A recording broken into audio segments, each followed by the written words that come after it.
Okay, I'm going to interview Motassem Dalou, a Palestinian journalist based in Gaza and reporting the genocide conducted by Israeli government on a daily basis.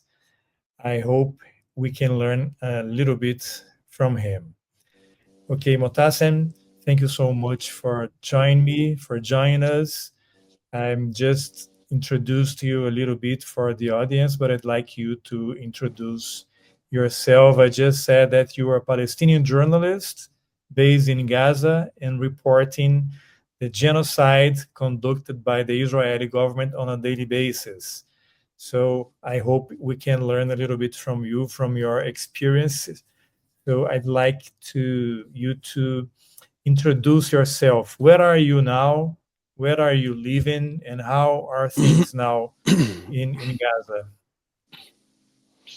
I am now in the city of Gaza. I'm exactly in Al Zaytun neighborhood, southeast of the Gaza city.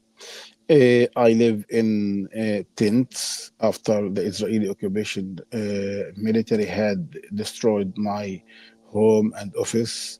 As you see in the back, these are my tents. Um, and all the neighborhood I'm living in is completely destroyed. There is no water, no electricity, uh, no cooking gas. There is nothing of the basics of life. We are, as you might be hearing, we are living with the noise of the drones 24 hours at night, during the day, and every time. Most time there is gunfire and is by the Israeli occupation military and bombings. Um, the last 2 days witnessed the heaviest gunfire and the Israeli attacks since the end or the start of the ceasefire. And the Israelis continue attacking our neighborhood, the eastern side of our neighborhood, destroying all homes behind the yellow line, destroying all the remaining homes, all the civil infrastructure there. Um, they are preparing it to be a wasteland after their withdrawal in the coming weeks, maybe. However, I'm thinking that they are preparing to violate the ceasefire deal after receiving all the bodies of the Israeli prisoners. But they are doing their best. They are racing time to destroy everything in below the yellow line when people approach their homes, which are 100 or 150 meters far from the yellow line. They target them, they kill them, and even if they were women or children, and they claim that sorry, and they claim that terrorists or Palestinian fighters, they call them terrorists, were approaching them and posing danger on their soldiers so that they attacked and killed them. There is a major incident happened about 10 days ago when the Israeli military targeted a family of 11 members consisted of the father, three women, and seven children. Not far from my tents in the east of the Zaitun neighborhood, just about 200 meters away from me. They claimed that they were terrorists and they were approaching posing danger on the Israeli soldiers. Later on, the BBC posted their location, the location of the attack, and the identities and ages of the victims, and proved that, however, the BBC is Zionists and supporting the Zionist propaganda, but it proved that they were seven children and three women and their father. and they were targeted and killed 150 meters far from the entry of heavy equipment in order to intentionally cause the delay of the release of the bodies, to use this as a pretext to continue its violation of the ceasefire. As I've told you, the Israeli gunfire, the Israeli bombing, the Israeli strikes, tank shelling haven't stopped since the ceasefire took effect until now in almost 20 years, 20 days, 25 days since the start of the ceasefire. The Israeli occupation forces have killed more than 200 people. I think 215 people, and wounded more than 600 others across the Gaza Strip. Okay. And the Israeli authorities also didn't respect its obligations under the ceasefire deal regarding the flow of aid and food, and the reopening of Rafah crossing to allow thousands of people from Gaza who are stranded in Egypt to come back to their homes, including my mom and my brother, who lost all of his family members, 20 people, his wife, his daughters and sons and grandchildren, and lost his house and his dairy. All of them, along with thousands of people, are stranded in Egypt, and they aren't able to come back because the Israeli occupation didn't commit to its obligations and reopen the Rafah crossing. They also didn't allow the entry of medical aid. They didn't allow the entry of fuel. They didn't allow the entry of enough amount of cooking gas and or spare parts for medical equipment, for commercial, which is not enough for, or which is enough only for at most 10% of the people here in the Gaza Strip. Even the commercial commodities, they charge a large amount of money for coordinating the entry of these commodities from the traders, the Gaza traders, so that they keep the prices very high. For example, the can of Coca-Cola cans, it is sold here with $4, $4 US, while it is used to be sold here by 10 cents before the Israeli genocide. This is the situation. And until now, they didn't allow the entry of meat, chicken, fish, or dairy products. No milk, no yogurt, no. There is nothing like this.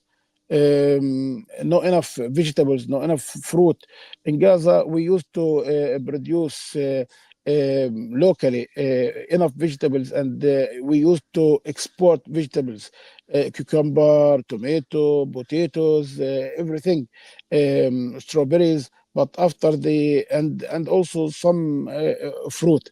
But now, after the Israeli occupation destroyed more than 90% of agricultural land in Gaza, we need vegetables and the fruits from abroad. We have only the Israeli occupation authorities have allowed the. There was an interruption, but you are back now. Okay, Mutassin, I'd like you to talk a little bit about yourself. How old are you? Where were you born? Where were you raised? I am 45 years old. I was born in 1979. I was born in this neighborhood.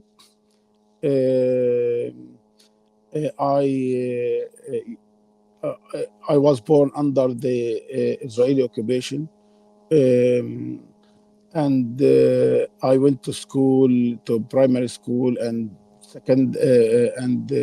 preparatory school and secondary school on foot, because there were no paved roads.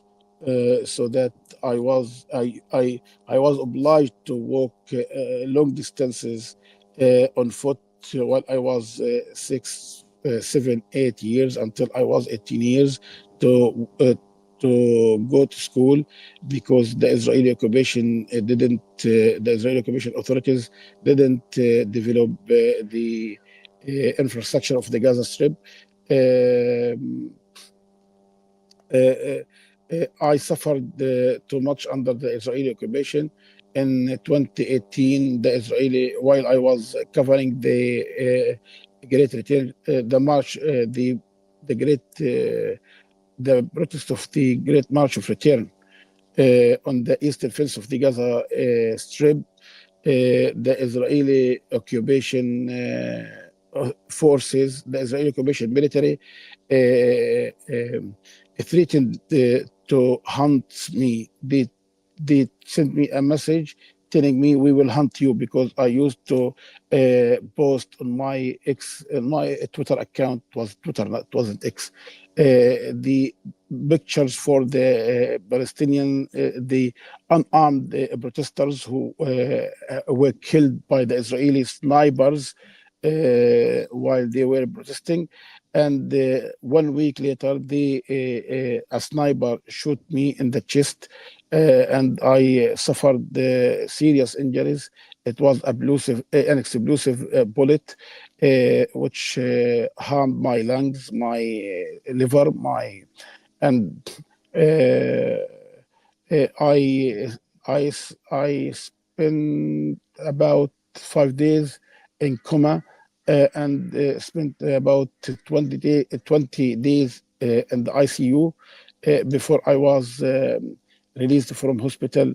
And during my coverage for this war, for the Israeli occupation, the bots of the Israeli occupation, recruited by Netanyahu and his entourage, threatened me several times. The last of which, Nadav Shushani, the spokesperson of the Israeli occupation army for the international community, he directly threatened me and started and launched a smear campaign against me, calling me not claiming that I am not a journalist, I am a jihadi, I am a terrorist, I am a propagandist, and he several times posted this on his own X account. And during this genocide, I lost 3 sons and lost a wife in Israeli attacks. The first time I lost my wife with my 3-year-old son, 2.5-year-old son. My wife was 8 months pregnant. This was in February 2024. In May 2024, I lost another son whose name is Yahya, and he was 20 years. On the 8th of October this year, just a very short time before the ceasefire took effect, I lost the third son, who was Ibrahim. He was also 20 years. He was all of my sons were killed by the Israeli attacks. My son Yahya was shot by a sniper or a tank fire. I don't exactly know, but we couldn't collect his body when he was killed. He was with me and with the family and neighbors. 1 week later, we came back to look for his body after the withdrawal of the Israeli occupation forces from the place where he was killed. It was near the rubble of my house. We found that the Israeli tank ran over his body. We found his body like a carpet on the ground. And the third son, Ibrahim, during the last starvation, the last days of the Israeli genocide before the ceasefire, the Israeli occupation military imposed a tight siege on the city of Gaza. We stayed here in the city of Gaza. We didn't move to the south. And my son, along with his friends, tried to go to the south through Al-Rashid Street, which the Israeli occupation military several times said that it is a safe passage to move from the Gaza Strip from the Gaza city to the south. But while on their way, do you hear the bombings? Yes. Oh, these are bombings. Yeah. While they were on their way, they were targeted and killed. I'm so sorry to hear about your family, Motasin. It's really hard to hear that. I'm so sorry. And well, are you afraid of being a target? I saw the post from the Israeli military spokesperson threatening you. Are you afraid of being like a commando could go after you, or the so-called settlers that are actually terrorists, that they could go after you and kill you? Are you afraid of that? Do you have any kind of specific protection to avoid this kind of situation?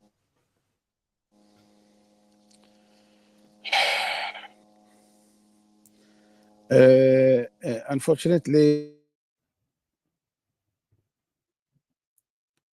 Gaza for the journalists, and Sorry, like Motasin. So anyone I in lost. Gaza, they don't have.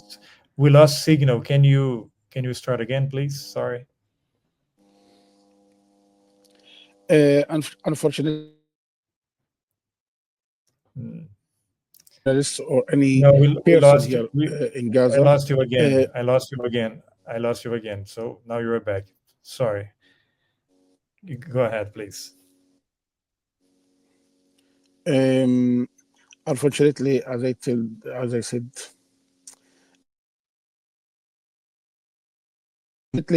we don't have any kind of protection here in Gaza for journalists or for anyone from the residents of Gaza from the Israeli attacks.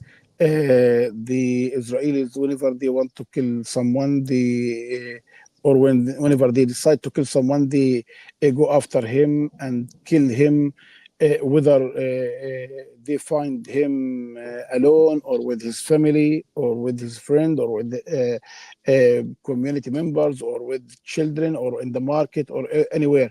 They don't care about the number of casualties or the victims, the would-be victims, whenever they decide to kill someone and reach this one.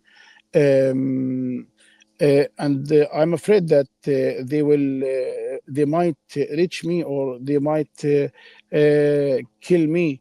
They have killed a lot of journalists, more than 250 journalists during this genocide. Before the genocide, the Israelis killed many Palestinian journalists and even foreign journalists and foreign supporters of Palestine, supporters who come to Gaza and the occupied West Bank. They don't care about killing anyone. They killed their prisoners when they knew a lot of reports and investigations carried out by international mass media proved that the Israeli occupation army killed its prisoners in Gaza whenever it knew about their existence in the areas they attacked. And this time, I'm afraid that they might kill me or and kill my family if they decided or if they took the decision to attack me whenever I am with my family. They didn't hesitate during their violation last week of the ceasefire.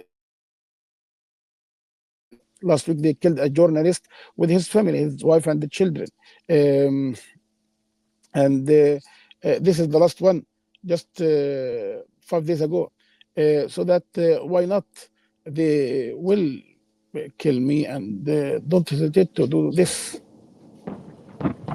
Okay, but where you're living in this camping, is there any raid from Israeli soldiers? They go there looking for people where you're living, No, or they there stay is away? no. I'm living. There is no camp here. There is only my tents. I have 3 tents here, one for me and my wife, my one for my children, and for my daughters, and one for my sons. This area is completely destroyed. People couldn't come back to this area, and but. But there is no Israeli soldiers who come through this area or look for something. They don't. The Israeli soldiers didn't cross the yellow line since the start of the ceasefire, but they didn't carry out the ground invasion. They only carried out a ground invasion in the northern part of the Gaza Strip in Beit Lahia and Jabalia. In Al Zaytun here, this neighborhood, they didn't carry out any ground invasion, but they carried out attacks and targeted people far from the yellow line. Yesterday, I was walking on Salah ad-Din Street in the east of the Gaza city. I went to the south for something. I saw the Israeli.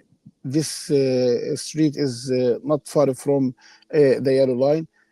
I saw the bombings of homes, and as I told you, they are destroying the remaining homes and the civil infrastructure. And as you hear, these bombings are east of the Gaza city. They are also destroying, they continue destroying homes and civil infrastructure.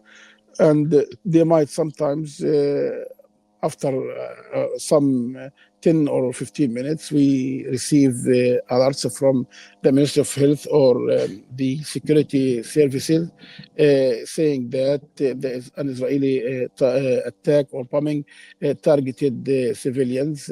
So that some of these bombings might be, we are hearing now, might be targeting people, not only targeting and destroying homes.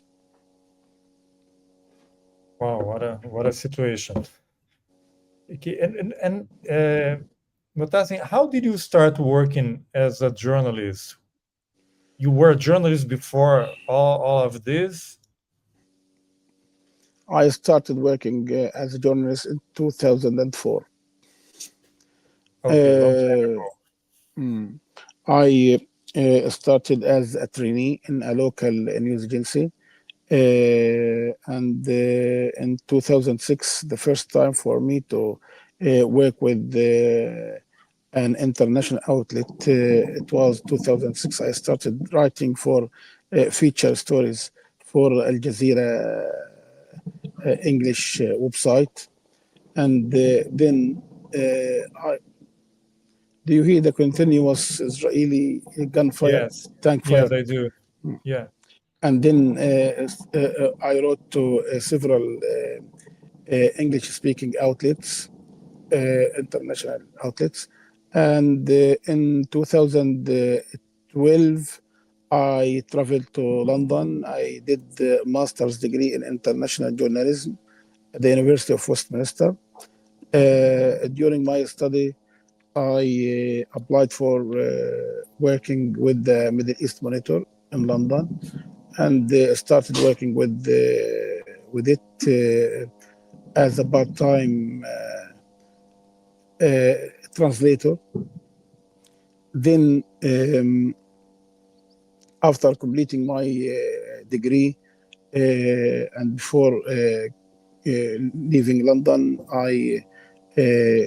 we spoke together. We discussed continuing my work. They turned my part-time contract to full-time contract, and I'm still working for them until now. They upgraded my position from a reporter and translator to a staff writer, and but thank you for them, as they didn't pressure me during this genocide.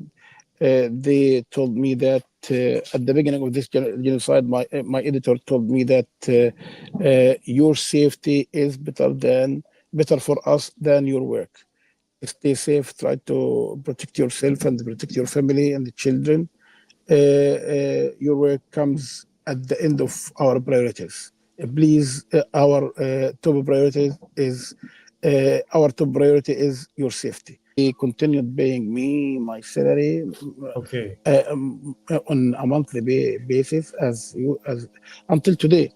And after the ceasefire, we spoke together, me and my editor, and we discussed how and when I will resume my regular work.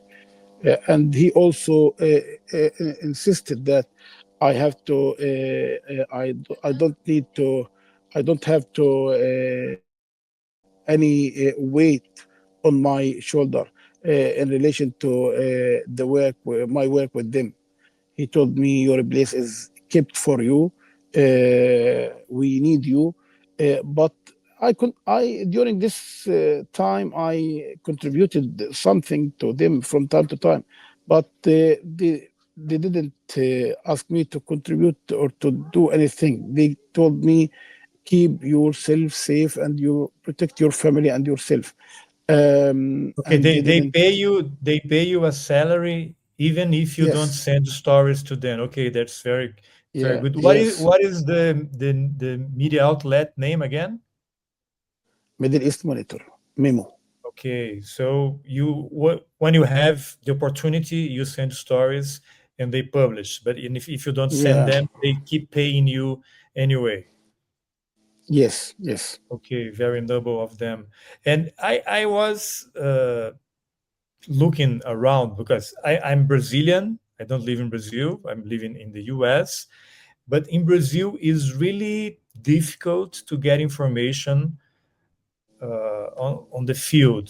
Like all the media outlets, the mainstream media, they don't do what I'm doing now. They don't talk to people who are on the ground, who are suffering. Usually, they interview specialists, scholars, journalists, usually from Europe, from the US. Sometimes they are Jews, but it's really uncommon to have a Palestinian who are under the genocide to talk about what's going on there. What what do you think? Why do you think this kind of thing happen? Why they don't go and interview you? Are you looked for? There many international media outlets that try to reach you and interview you and ask questions about what's going on there on the ground?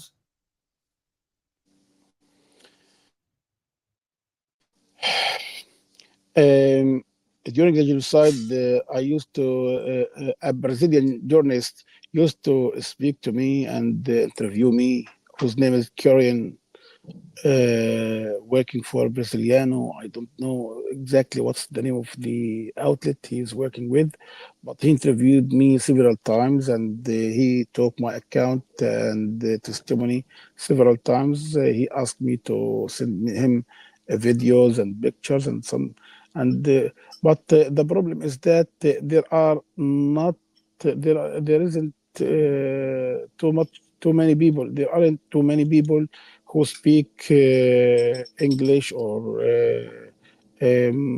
other languages, so that communication is still very difficult. Um, uh, and regarding for me, at the beginning of this genocide, many international news outlets interviewed me, including the BBC, and most of the channels of the BBC Channel 4, BBC World, BBC radios, different radios, and but later on, most of these channels, international channels, stopped interviewing me because I think it is because Israeli or Zionist pressure, a producer from the BBC, after scheduling an interview with me, and before the time of the interview, they canceled the appointment and the interview. This producer, this happened several times. This producer told me the truth. She sent me a message, and I took a screenshot for this message to keep it for history, for as a proof. She told me we canceled the interview under the pressure of the Zionist lobbies. They claim that you are they claim that you deny the Holocaust. I don't know what's the link between this and that. However, I don't deny the Holocaust. This issue, there is this issue, the Jewish and Zionist lobby raised this issue in 2021, I think. I was working as a mentor or volunteering as a mentor in the University of Westminster for media graduates. And they contacted the university, telling them that I denied the Holocaust, and the university stopped its cooperation with me, and told me that the Zionist lobbies did so and so. This BBC producer told me that the Zionist lobbies claim that you denied the Holocaust, so that we have issues with around this issue thing, and therefore we don't want to, or we cancel your interview. This happened several times. Last week or 2 weeks ago, a producer for Piers Morgan contacted me, and we agreed on a time for an interview. Not after the time came and we didn't connect, I contacted him. I told him it's time for the interview. He told me Piers got busy and so that let's do it next time or next week. I told the producer that this is not the problem. He's traveling and he's busy and so on. So no. You came under pressure after pronouncing that he would interview me. He told me, the producer told me, no, it's not this, and we will make it next week, inshallah. Next week, he contacted me and he talked, and we agreed on a certain time for the interview. Before the interview, he also said that Piers was busy because he is to interview someone abroad. And I told him, no, it's not this, because you came under Zionist pressure, under pressure of Zionist lobbies, and you don't you back down from plans to interview me, because I know why they do this, because I disclosed the Israeli crimes. Once I was speaking with the BBC International, they cut my interview on air. They asked me about an Israeli massacre in a mosque, carried out in a mosque in Gaza, where more than 100 people killed in this attack. And the broadcaster asked me, told me that the Israeli occupation military claims there were terrorists hiding in this mosque. I told her, you know, and everyone know from people who aren't Muslims that the time of the prayer is just in the mosque is just between 15 and 20 minutes. If the Israeli military claims that there are terrorists hiding in this mosque, why why did they attack the mosque during the prayer time? They should have waited just 15 minutes until the mosque is empty and the terrorist is still in the mosque, and they attack the mosque, killing the terrorists alone.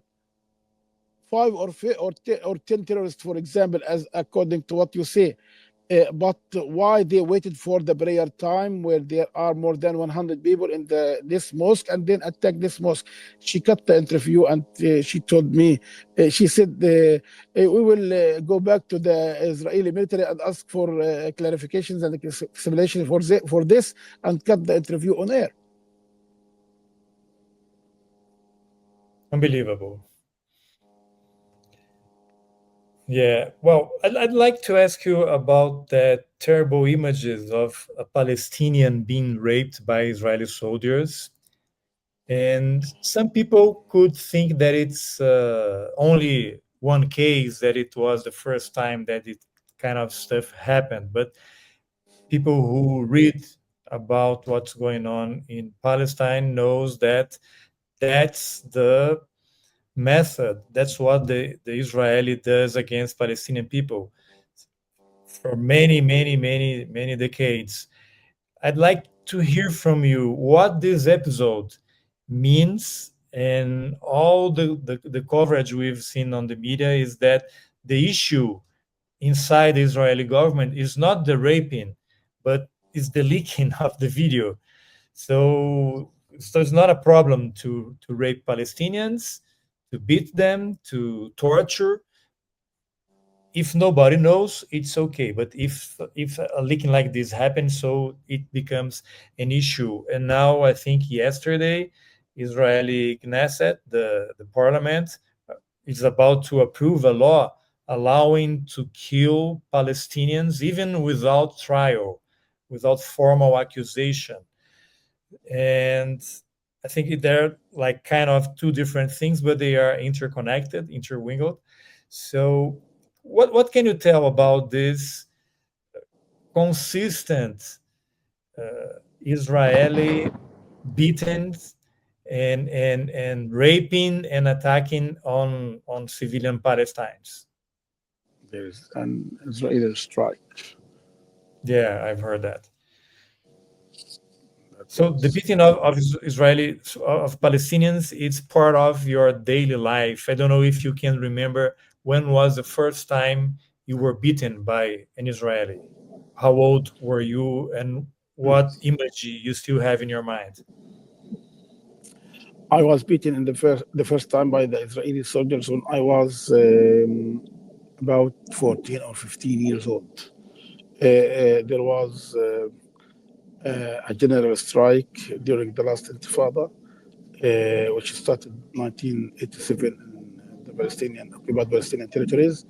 And I was sitting in front of my father's shop. An Israeli military jeep passed across the shop and just stopped and called me. I stood up and approached the jeep, and they started beating me, and then sent me away. That's it. I did nothing. They just beat me, and then they went away. Regarding the rape, I've interviewed several Palestinian freed prisoners who were kidnapped and taken to slaughterhouses or torture camps, as they call it, by the Israeli occupation forces. They told me that they were harshly beaten, they were raped, they were deprived of food, of medicine, they were confined in solitary confinement. But the issue is that several of them, or many of them, confirmed that they were raped by the Israeli occupation forces. The most common rape method is that the Israeli occupation soldiers bring wood sticks and put them in their asses. This is disgusting. This is very, very, very difficult very difficult experience to have. Um, Beside this kind of torture, there are many forms of torture which are very harsh to experience or to. Beside this person who appeared in the video or whose video was leaked, there is another case which is very famous, the case of Dr. Adnan al-Bursh, who was kidnapped from Al-Shifa hospital, and he was raped to death. And many international organizations recognized and investigated the issue and proved that he was really raped to death inside the Israeli prisons, or as the released Palestinian or Palestinians who are freed call them torture camps or slaughterhouses. The Israelis don't care about this. They are proud of their soldiers who do this. Netanyahu himself said that this is the major blow of our Hasbara since the creation of the occupation state. It is the major blow for their propaganda. These remarks made by Netanyahu, the Israeli prime minister, and they are angry. The Israeli politicians and leaders are angry with the Israeli military public prosecutor because of leaking the video, not because of the rape itself. If they care, they would stop. They would stop the rape and torture of the Palestinians. If they don't do something harmful to the Palestinian prisoners, they would have allowed the teams of the Red Cross to visit them and see their conditions. But they are torturing the Palestinian prisoners, and as everyone around the globe have seen, the Israeli security minister Itamar Ben-Gvir is visiting the prisons where the Palestinians are being tortured, and he speaks something. He's bragging about the torture practiced against the Palestinian prisoners while they were their hands tied to their backs and their faces on the ground. And he also, I don't know how much disgusting is this, or do people so this disgusting? He showed videos of destroyed Gaza city to the prisoners. So one form of the torture is telling a certain prisoner that all of his family members were killed in Israeli bombing, so that he starts being traumatized, and he starts psychological suffering while in a prison, beside being beaten and tortured and deprived from food and medicine and the proper treatment. Forms of There are many forms of torture which the Israelis aren't. The Israelis are bragging about doing them. I don't know how much they until when the international community will stay silent Allows. How long towards will you allow these that? things. This is a massive Another bomb. explosion, massive bombing. Yeah, and Motassem, do you think that Netanyahu, Ben Gvir, and other people like these guys who are doing this against Palestine, who are driving this genocide, they will be taken to the International Criminal Court any day, or they will die peacefully in their beds, surrounded by their loving families? As long as the international community is on the same organization as we see now, the superpower, the United States is the superpower which runs everything on earth here, not in Palestine, but everywhere. There will be no justice, and Netanyahu will, and the other leaders, Israeli leaders, and the criminals will continue evading facing justice. They will not be brought to any court. If the Israelis have been carrying out atrocities and crimes and massacres against the Palestinians since before 1947, and no one cares. None of the Israeli officials or leaders or criminals brought to any international court. So that why now? Why now? They have killed thousands of Palestinians.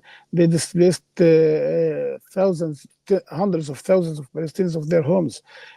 My father was a refugee. My father was forced out of his family house in Haifa, in Al-Ramla, in 1947, not 1948, before the Nakba started before the Nakba started before 1948. Started 1947, and my father was forced out of his home. After the Balfour Declaration. Oh, of course. So that my father was forced out of his house in 1947. The Israelis killed during their displacement journey. Two of my uncles were killed, and many relatives were killed, along with many people were killed beside of my relatives, and no one is caring. Not only my relatives, a lot of people were killed and or displaced from their homes, and their homes were turned into homes for the Israelis or the Zionists who came from overseas under the claim that they were here 2,000 years ago. I don't know where this myth is coming from. Propaganda, it's the name. But I tell them regarding this, as you said, they were here 2,000 years ago. There were Jews here 2,000 years ago during the time as there were Palestinians, right? Yeah, they were Palestinians. This is the point. They were Palestinians. Then became Christians. All the Semite people. The same people became Christians when Jesus Christ, peace be upon him, was brought the message from Allah subhanahu wa ta'ala. Then most of them became Muslims. The same people. Not Netanyahu, who came from Poland, or Bennett, or Lieberman, who came from Russia, or this, and so they came from outside. I don't know where their grandfathers or how their grandfathers or ancestors belonged to Palestine 2,000 years ago. We belong to Palestine. Our grandfathers, our ancestors were once Jews, then became Christians, then became Muslims. And there are many Jews who are Palestinians. They were here before the 1948, and there are many Christians, thousands of Christians. They are our relatives. They are our cousins. So that no one Christian from America, from Brazil, from anywhere, come to Palestine, say that it was my homeland because I believe in Jesus Christ message, and so that this the right of.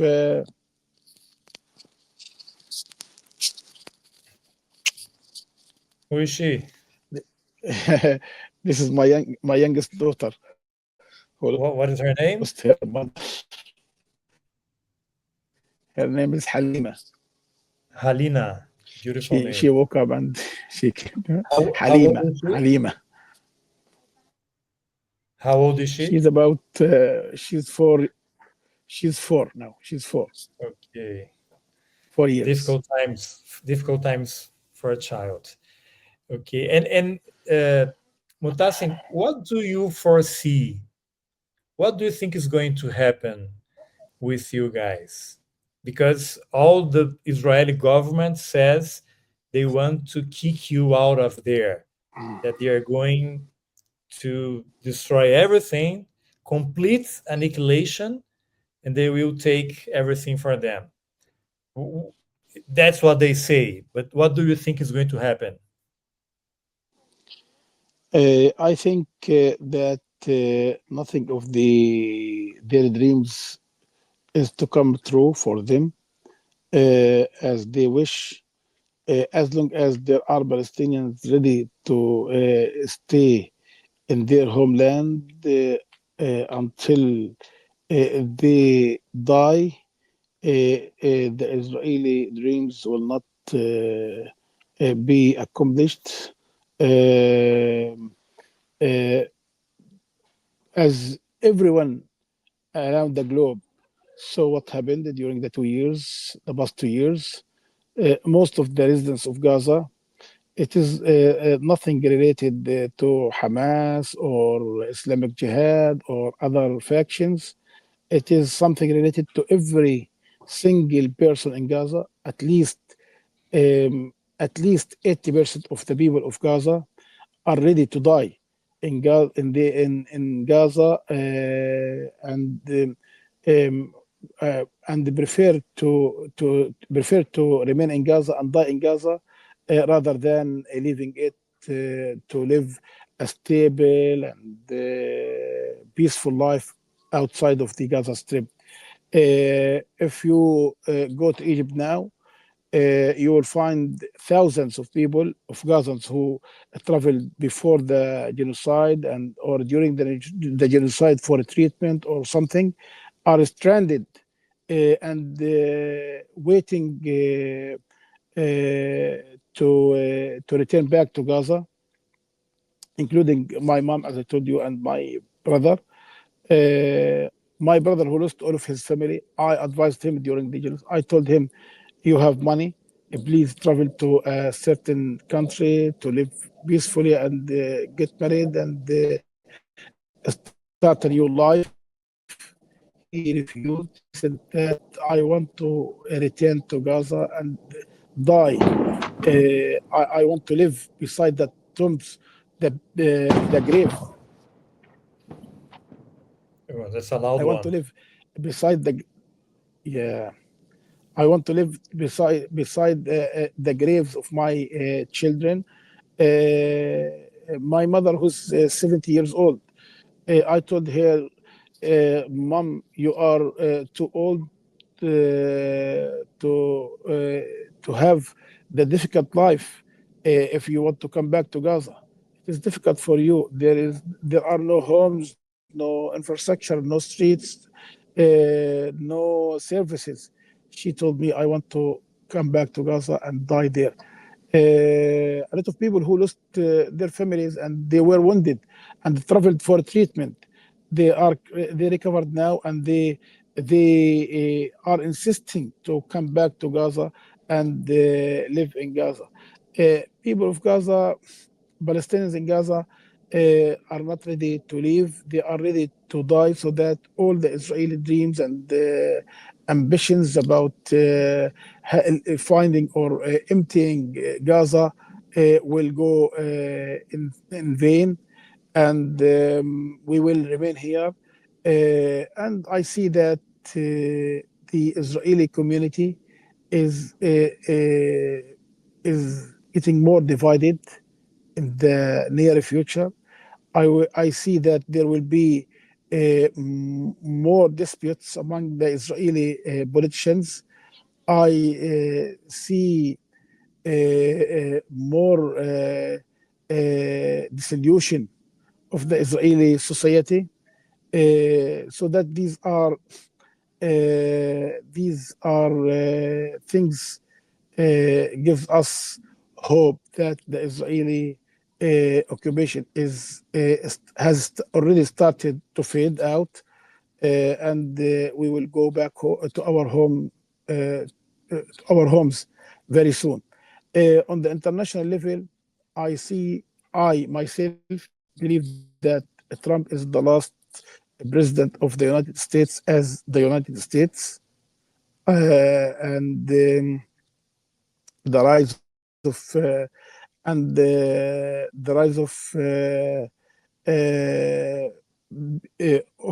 leaders like Zohran Mamdani, who wins the mayoral election of New York, will make a very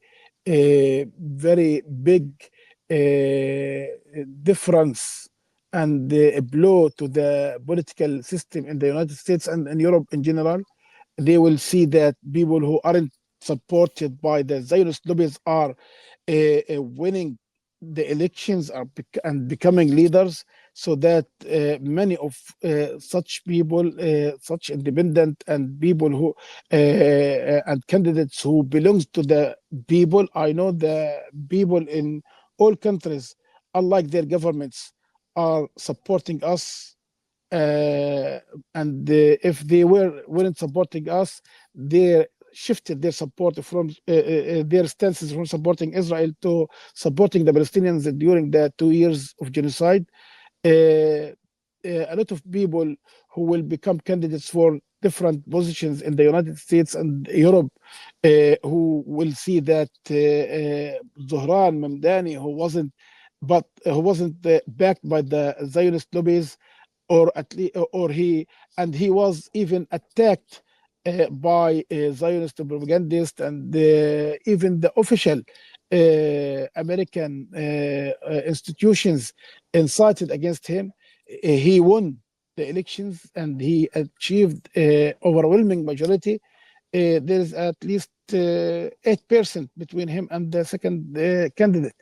They will stop seeking the consent of the Israeli or Zionist lobbies, and stop seeking the support of the Zionist lobbies, and this will, inshallah,